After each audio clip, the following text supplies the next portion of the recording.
Herkese merhaba, günaydın. Şu anda sabahın I'm talking video.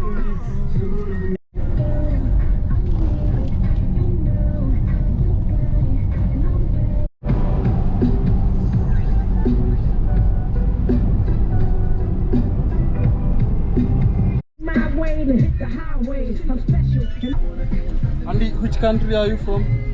Turkey. Turkey. In Turkey, there are such things. Traffic? Yeah. Yes, somewhere we have a traffic a lot.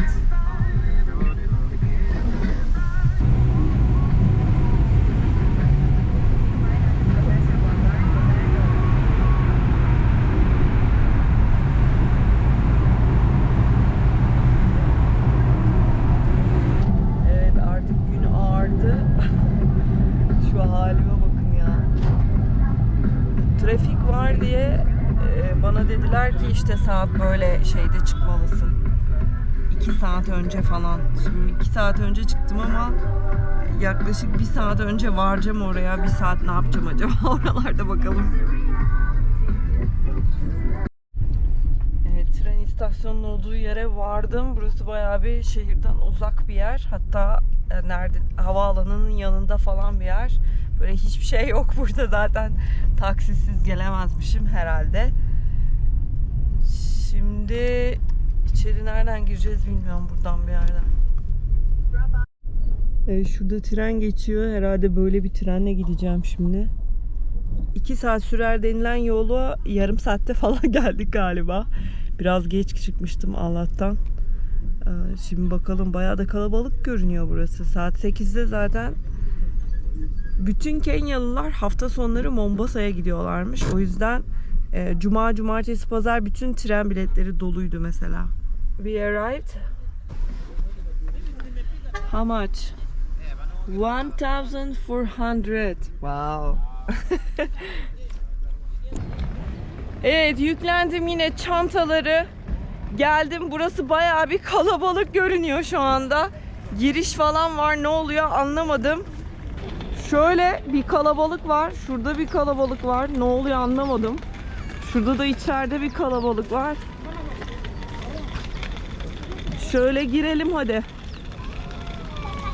Herhalde burası bir şey, kontrol. Burası SGR Terminus diye geçiyor. Nairobi Terminus. Bu arada tren biletini internetten alıyorsunuz. SGR yazdığınızda zaten internet sitesi hemen çıkıyor. Ama ödemenizi M-Pesa ile yapmanız gerekiyor. M-Pesa nedir? Şimdi anlatayım. Önce bir giriş yapalım. Şöyle bir yer.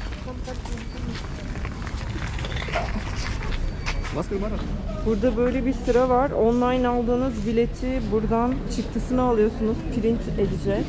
Bu arada çok enteresan bir giriş yaptım bu terminale, tren istasyonuna. Ya hayatımda böyle bir şey görmedim. Anlatacağım şu an. Trene girince anlatacağım. Çünkü burada kameraya pek izin vermiyorlar. İçeri girince hepsini anlatacağım. Yığınla güvenlik kontrolünden geçtikten sonra şimdi sanırım artık trene gidebiliyorum. Ben de tam bilmiyorum, göreceğim. İçeride pek bir şey çekemedim çünkü kamerayla çekim yapmaya izin vermiyorlar. Ve çok enteresan güvenlik önlemleri var. Böyle kocaman Kalashnikov mu denir onlara? Kocaman silahları olan güvenlik görevlileri falan var. Biraz ürkütücü. Şimdi ben nereye gideceğim? Burada numaralar yazıyor. Bakalım. Şöyle bir bilet aldım. Online aldığım bileti çıktısını almak zorundasın. Çıktısını alıyorsun. Telefon numaranı, yani Kenyan telefon numaran olması gerekiyor. Kenya telefon numaranı ve bilet numaranı girip çıktısını alıyorsun biletin. Evet, böyle bir tren istasyonundayım şu anda. Bayağı bir her adım başı güvenlik görevlisi ve hostesler var. Bu benim numaram. 6. Hello. Hello, good morning. Morning. Terrible. It's correct. My seat is 88. Thank you. Say. Evet, böyle bir şeye girdik.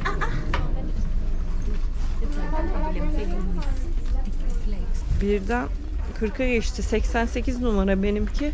Onu bulacağım. 60'lara falan geldi. Nasıl oldu anlamadım.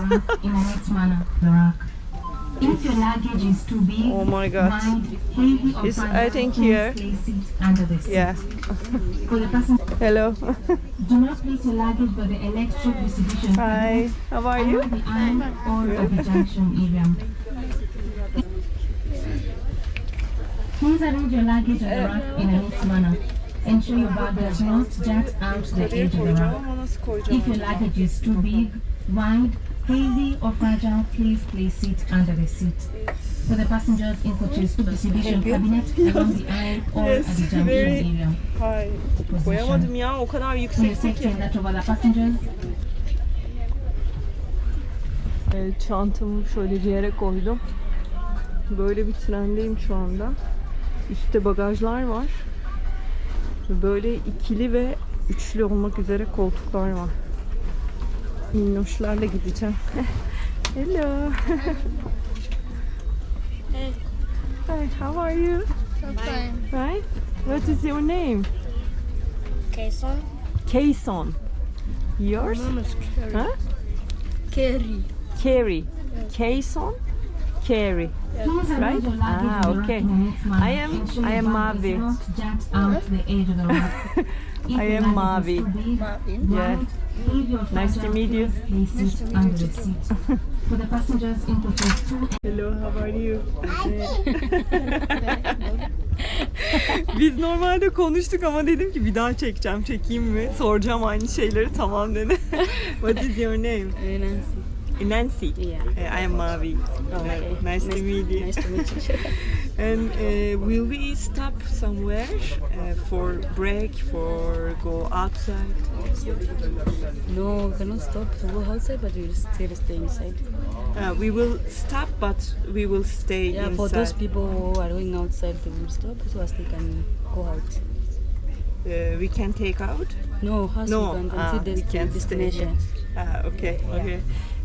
Bir yerlerde duracakmışız ama trenin içinden dışarı çıkamıyormuşuz. 5 saat yolculuk var. Is there any toilet here? Yeah, stay with one to There is toilet and can I buy some food for in train or Yeah, there's some chefs over there and some waitress.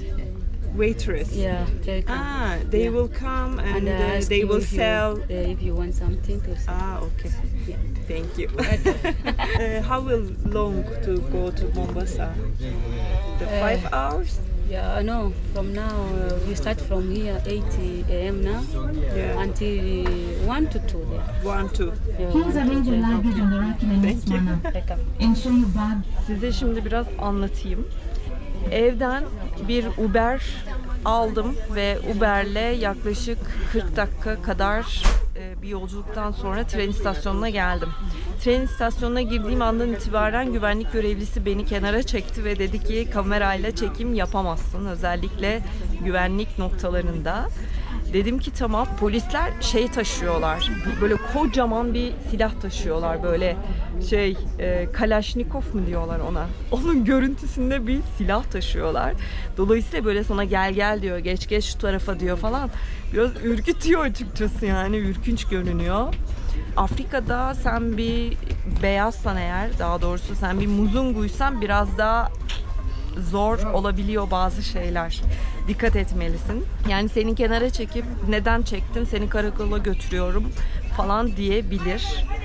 Sonra bir güvenlik noktasından geçtik. Arkadaşlar ben hayatım boyunca böyle bir güvenlik noktası görmedim.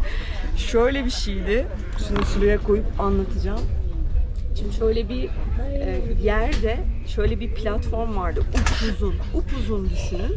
Üzerine çantalarımızı koyduk. Ne varsa küçük, büyük bütün çantaları oraya dizdik.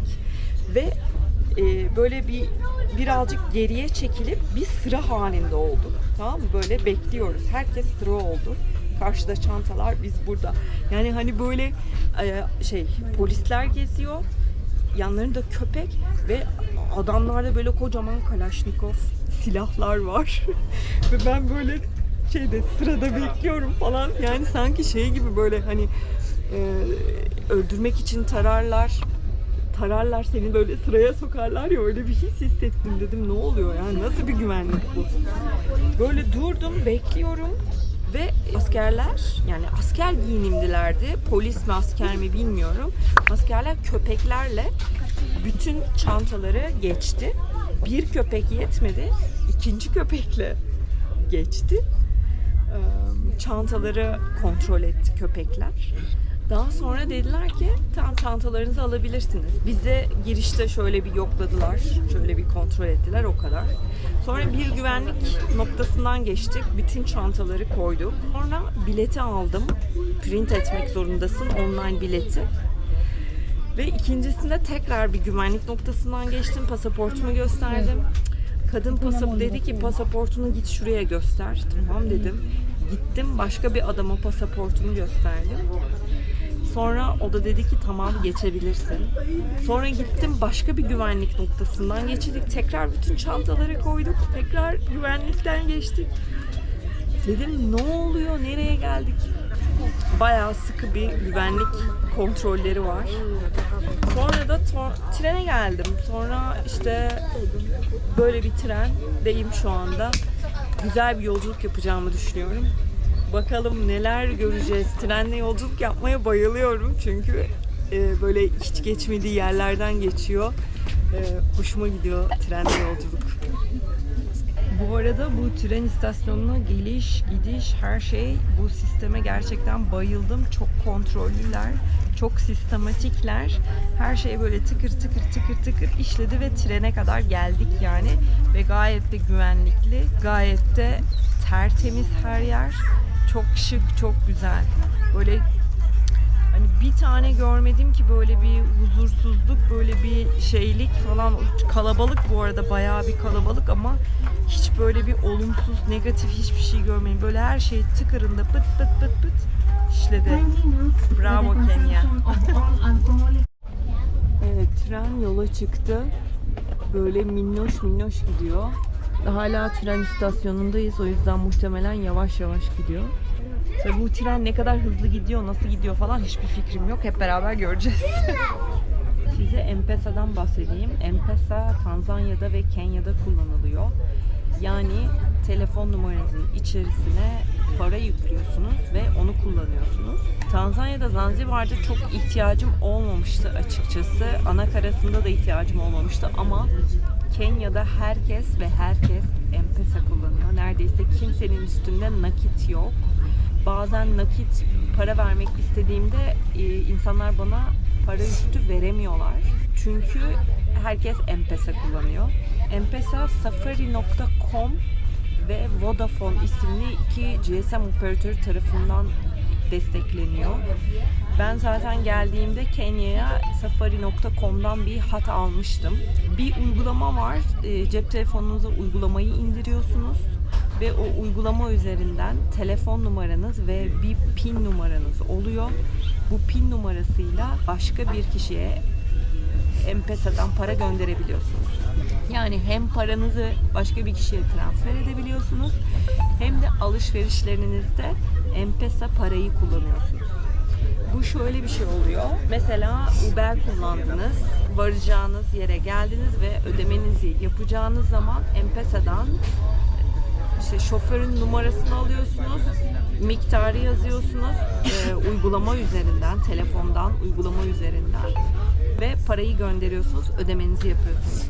Bunun gibi her yerde, restoranlarda, mağazalarda, her yerde M-Pesa kullanılıyor. Özellikle Nairobi'de ben çok gördüm.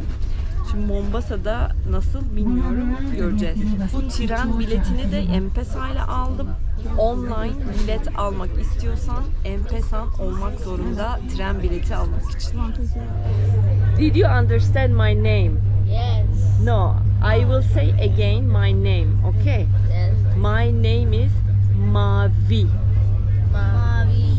Yes. Oh, I get it now. What is that in Swahili? Mavi. Mavi. bad. You cannot say. Yes, it's bad. But in Turkish it's blue. Blue. Yeah. Is meaning blue, color blue. But in Swahili, very bad. Very bad smell. Yeah, very bad smell. Oh. All my brain smells. Evet, böyle şeydeki gibi, uçaktaki gibi şey getiriyorlar. Şöyle yiyecek, içecek dağıtmıyorlar, satıyorlar tabii ki. Bu arada tren tin tin tin gidiyor. Öyle hızlı tren değil, böyle bayağı yavaş ama çok konforluyuz. Hiç böyle trendeki gibi değil. Bayağı konforlu gidiyoruz. Ve bu minnoşlarla bayağı eğleniyorum. Bayağı sohbet ediyoruz. Çok konuşkanlar. Also I know that word. Nakupenda. I love you. Yes, I love you. Can you say in Turkish? Nakupenda. Seni seviyorum. Seni seviyorum. Yeah, you can say. Seni seviyorum. Seni seviyorum. Yes. Seni seviyorum. Yes. You can say. Seni seviyorum. Yes. Let me ask you a question. Okay. Haya. I'll try to translate it in English somehow, and then you answer me in Swahili. Sawa? Okay. I can try. Haya. Number 6 in Swahili ni Number 6 in Swahili, sita. haya. Let me ask Number 10 in Kiswahili. Number 10. Kumi. Kumi. Kumi. Kumi. Number 1 in Swahili. Moja. Dedim ki Swahili biliyorum, birazcık sayabilirim. Şimdi saydım birden 10'a kadar. Şimdi teste tabi tutuluyorum. Haya. Okay, I'll ask you. Yes. I had a question. Abukudu efugu ha ijukulu mnu obu. Oh, this is a Swahili letter. I will say Turkish. Okay. A, B, C, D, E, F, G, N, O, Ö, P, R, S, Ş, T, U, Ü, V, Y, Z. Hello, welcome. Naitwa Clarice. Welcome. What is your name? Lenis. Clarice. Clarice. Oh, nice to meet you, Clarice. I am Mavi. Evet, böyle bir arabayla satış yapıyorlar şimdi. Hello. Do you have a coffee? Coffee? Can I? How much the coffee? 100. 100. There is milk. I don't want milk. You don't take milk. No. You need a black coffee. Yes. Direkt sütü boşalttı kahveye. Kahve istiyorum ne dedi? Direkt sütü boşalttı. Hiç sormadı bile. Bu arada bunların özel bir çayı var, böyle sütlü çay yapıyorlar. Bilek yani siyah çay ama böyle sütle karıştırıp baharatla karıştırıyorlar. Oh, how long I will wait? 20 minutes. Why you don't have a hot water?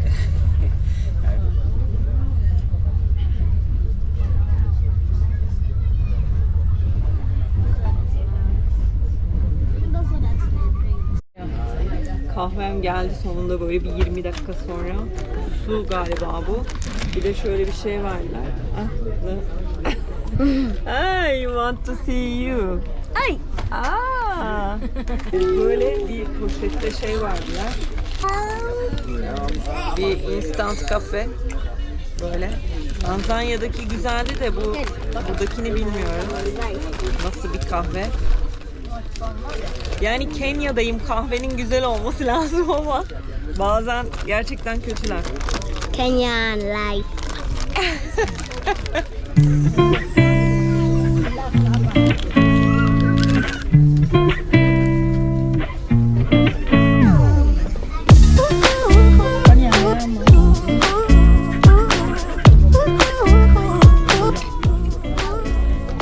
Güzel değil.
konuşabiliyorlar. Hani bizim Türkiye'de böyle yabancı ile konuşma falan diye böyle bir şey vardır ya. Burada yok abi öyle bir şey. Bir çocuğa al sor, her şeyini anlatıyor. O da onu anlatıyor. Yani büyüklerine, buradaki çocukların hepsi büyüklerine saygı duyuyor. Ve ne söylerlerse anlatıyor. Tamam, bu çoğu zaman Türkiye'de belki doğru bir şey değil. Ama burada kötü niyetle yapılmıyor. Onu anlatmaya çalışıyorum. Birileri bir çocuğa bir şey sorduğunda kötü niyetle zaten sormuyor. Onlar da saygı duyup anlatıyor böyle. Çok değişik yani. Bizden çok farklı.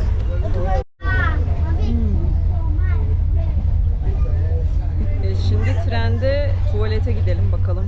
Tuvalet nasılmış, neredeymiş? Where is the toilet? Is there? Thank you. Wow, burası böyle bayağı bir tuvaletmiş. Hatta böyle bir banyo var. Elini yıkayabildiğin kocaman.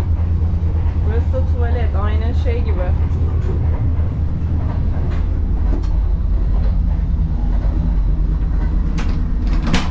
Bayağı uçaktaki tuvaletlere benziyor aynı. Kocaman bir lavabo var. Öyle bir şey beklemiyordum gerçekten. Böyle bir tuvalet.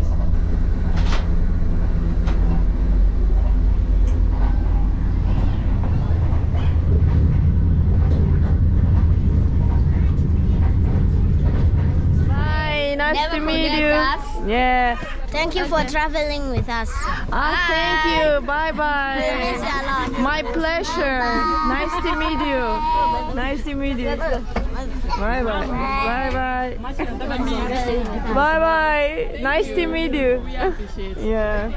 Me too. Our Evet, geldik. Son durağa. Herkes iniyor tabii şu an.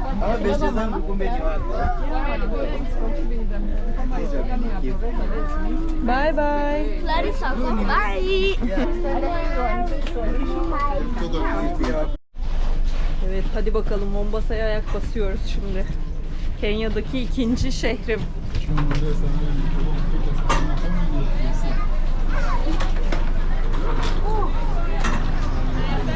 Asante. Karibu tena. Wow.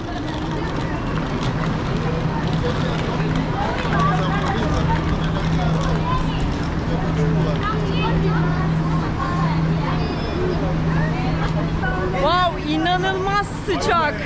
Yani Nairobi'den sonra burası Zanzibar gibi oldu. Geldi bana şu anda. Üzerimdeki ceketten kurtulmam lazım. Bayağı büyük, bayağı kocaman.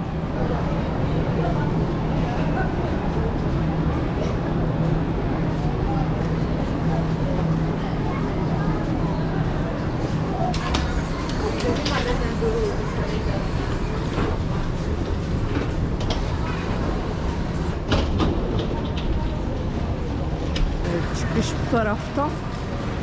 Havaalanı gibi tren istasyonu yapmışlar vallahi. Çok beğendim. Oh, çok güzel yemek kokuları geliyor. Acıktım. Bu sefer merdivenden inelim.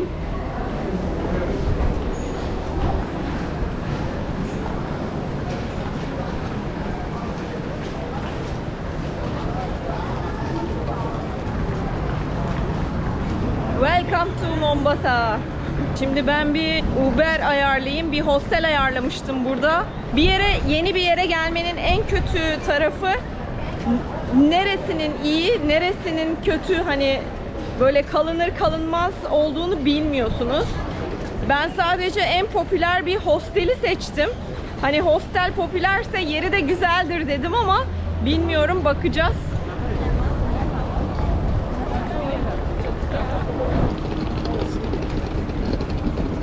Şimdi her yerde olduğu gibi buranın çıkışında da değişik bir karmaşa var.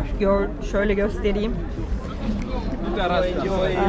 Bunların hepsi taksiler, dolmuşlar falan, öyle görevliler. Şimdi ben bir minibüsteyim. Ben bir Uber ayarlayacaktım ama böyle 1000 şilinin üzerinde Uber'ler. Baktım böyle ellerinde tabelalar olan birileri var. Ben de Niyali bölgesine gideceğim. Dedim ki şu hostele gideceğim. İşte biri aldı. Şöyle bir minibüsteyiz. Arkamda gördüğünüz gibi. Şimdi direkt çekmeyeyim. Arkamda gördüğünüz gibi bir minibüsün içindeyim şu anda. Bu arkadaş Niyeli'ye gidecekleri toplamış böyle. Şu anda onlarla birlikte gidiyorum. Beni de hostele bırakacağını söyledi. Umuyorum bırakacak. Ve şu anda buna da 500 şilin ödeyeceğim.